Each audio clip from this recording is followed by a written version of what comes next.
or through his wife and children, or perhaps his own health.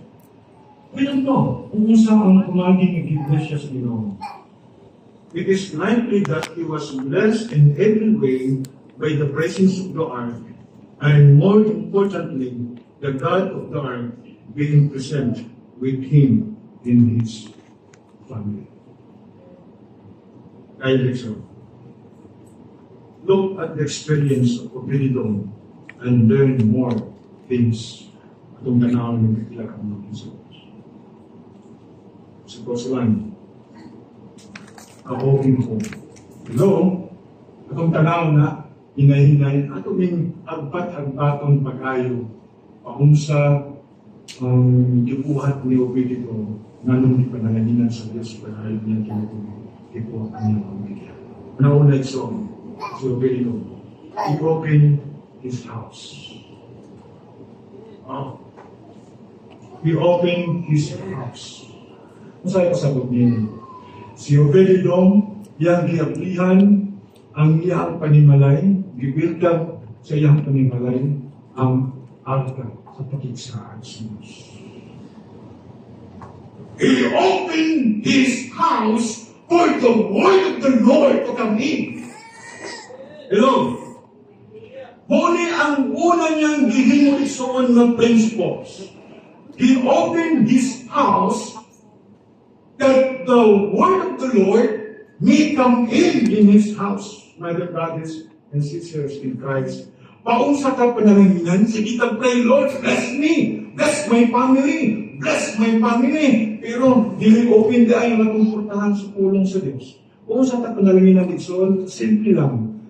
Let your house, let your home be open for the word of God. Sa una, while napakusa-usa kadapin mag-minister, ngayon nagani ko karoon katong every Sunday, ngayon na ako, Sister, pwede ba sa inyong balay ka mag-cottage prayer? Sister, pwede sa inyong balay ka mag-cottage prayer? Kung siya ito ba katong sister, ay, dili lang sa pastor, kaya wala pa ko isa ko sa bilig-nit, wala ko pang snacks. Sila? Kung katong sige palipad, what was the result? Pila lang kaadlaw mapiksunan ko, yung tingahan, pila ka bulan, nagdaot yung naos. Kunya, itawag niya ang pastor, tawag daw si Pastor Sanchez, magpaampo ko sa hospital. Nag-ampo ko siya, pagkalo mo kung saan akong i-dasig sa iya, Sister, pagnayo lang kung kining kapasayuan. Isa lang. Kung saan man, Pastor, yun na lang, Ginoo, pasayuwa po, kay dilit open ang akong singkasing o ang akong dalays ng buhay. Walang to ang prayer. Dinikawas ang iyon ng Singo. Hello! Kung gusto ka panalangin sa Diyos, sugi at lihi ang puntahan sa iyong panimalay o pasutla ang pulong sa Diyos dagto. Let the glory of the Lord, by reading of His Word, magapuyanap sa matagsulok sa inyong panimalay. Amen! Amen. Okay, matagpay son, paunsa na experience ni Obed-Edom, nagkipanalangin siya pag-ayo sa Diyos. Simple lang, he opened his house. And then, is your home open to the Lord? Hello? Hi. Akong pangutanag din. Inyong panimalay ba? Open ba? Welcome ba ang tulong sa Diyos dito? Sa inyong panimalay ba? Welcome ba ito mag-prayer house dito? Gawa ka nag-amen. Amen! No? At hindi mo ang mga promises sa Lord. Diha ka panalangin sa Ginoo. Amen. This is the important question.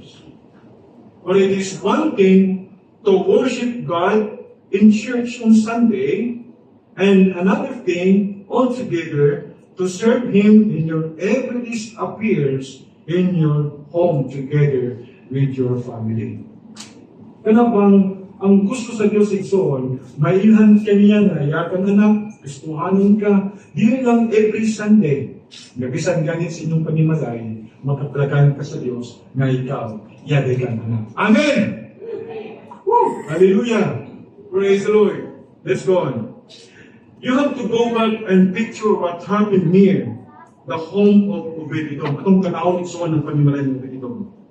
The ark had been sent back to the Israelites, but when they are going to do with it, David decided to take it to his headquarters. As he laid the position, the ark of the covenant followed in the wagon, and 30,000 soldiers came along behind. Just then, the wagon carrying the ark hit a rock or hole in the road, and it tipped over. Muna ang pangita ko mga kaigsunan ko. It was about to fall the ground. Atit na mahulog tungod kay ang katong gisudan sa gisakyan sa Ark of the Covenant, may abot man nagkakundako kayong buhok sa noong dalanon, o dito ang gisakyan sa mong arka sa pagkinsaan sa Diyos, hapit na mahulog. Unya, kung saan nito po, mga brothers and sisters in Christ, magod ba? And when a man named Uzzah jumped up to stop it from falling completely out of the cart or wagon, he touched the earth, and immediately he died. Thank you. David was damned, and the soldiers were in shock, and everyone was trying to figure out what.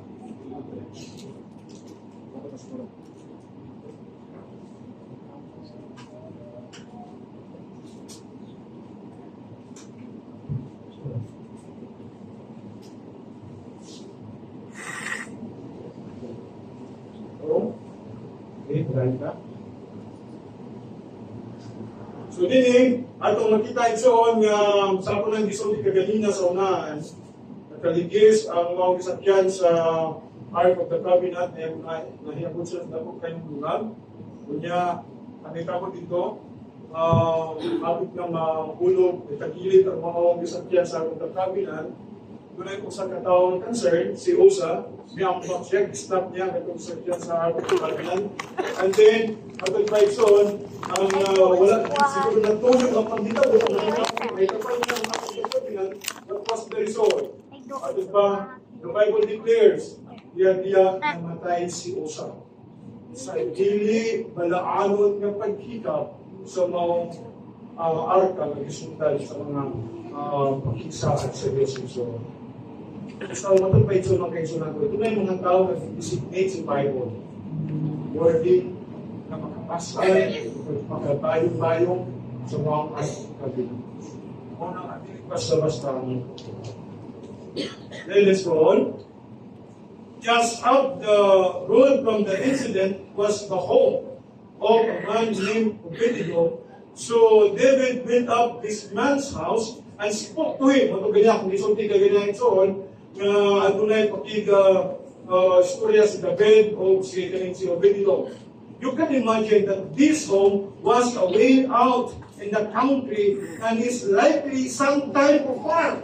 Kung sa naman kini ka jutay ng panimalay, na nasa kilid sa farm, kanya Obed-Edom heard and saw the commotion and then came face to face with the king of Israel, ng mga siyaring David.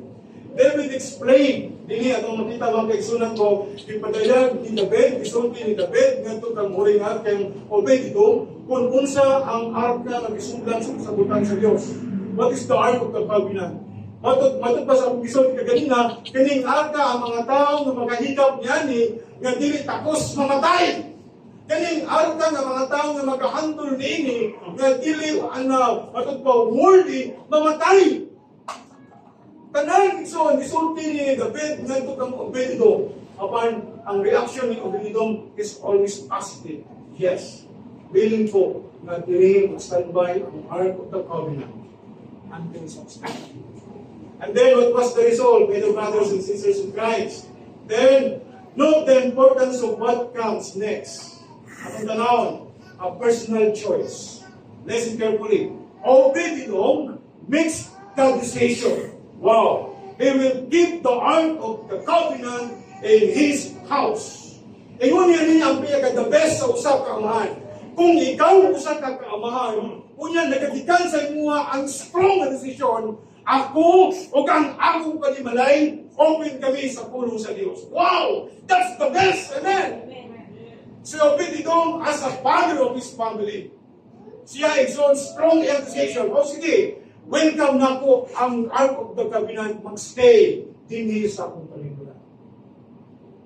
Gikan yun sa amahan sa usa ka pamilya ang decision. Nga let the word of the Lord be remain in His house. Paunsa man ang mga amahan karon kung atong itandid so.